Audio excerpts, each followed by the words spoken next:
అందరికీ నమస్కారం. ఈరోజు మన సనాతన ధర్మం పుట్టినరోజు ఎలా జరుపుకోవాలి అనేటువంటి దాని గురించి చెప్పుకుందాం. మనకి పుట్టినరోజు అనేది రాత్రి పగలు కలిస్తే ఒక రోజు అన్నమాట. కాబట్టి రాత్రి 12కి ఏం రాదు.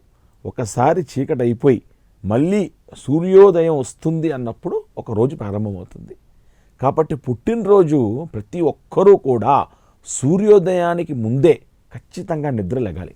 ప్రతిరోజు లెగాలి, బట్ పుట్టినరోజు మాత్రం ఖచ్చితంగా సూర్యోదయానికి ముందే నిద్రలేసి స్నానం ఆచరించి ఆ రోజు ముందుగా పెద్దవారి ఆశీర్వచనం తీసుకుని తలకి నూనె పెట్టుకుని అప్పుడు తూర్పుకు తిరిగి, అంటే తూర్పుకు అధిపతి ఆ సూర్యనారాయణమూర్తి కాబట్టి తూర్పుకు తిరిగి ఆవు పాలల్లో బెల్లం వేసుకుని 3 సార్లు ఆచన్యం తీసుకుంటే వచ్చే సంవత్సరం దాకా ఏదన్నా గండాలు కానీ దోషాలు కానీ ఉంటే తొలగిపోతాయి అన్నమాట.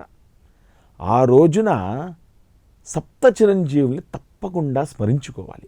అశ్వత్థామ, బలి, వ్యాసుడు, విభీషణుడు, హనుమంతుడు, కృపాచార్యుడు, పరశురాముడు వీళ్ళు పుట్టుకతోడే చిరంజీవి తత్వాన్ని పొందినటువంటి వాళ్ళు అనమాట.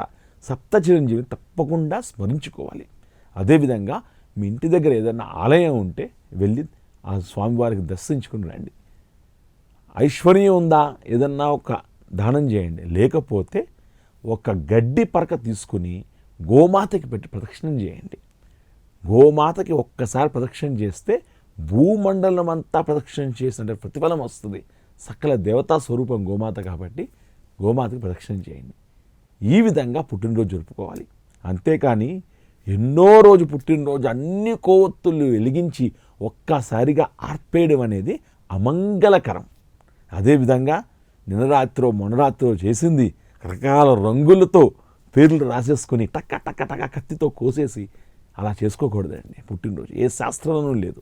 ఇవాళ నా చాలా చోట్ల చూస్తున్నాను, రాత్రి 12 అవ్వంగానే అసలు మనుషులా ఇంక ఎవరాళ్ళు తెలియదు, ఏదో రంగులు కొట్టేసుకుని పూసేసుకుని రాసేసుకుని అలా చేసుకోకూడదండి.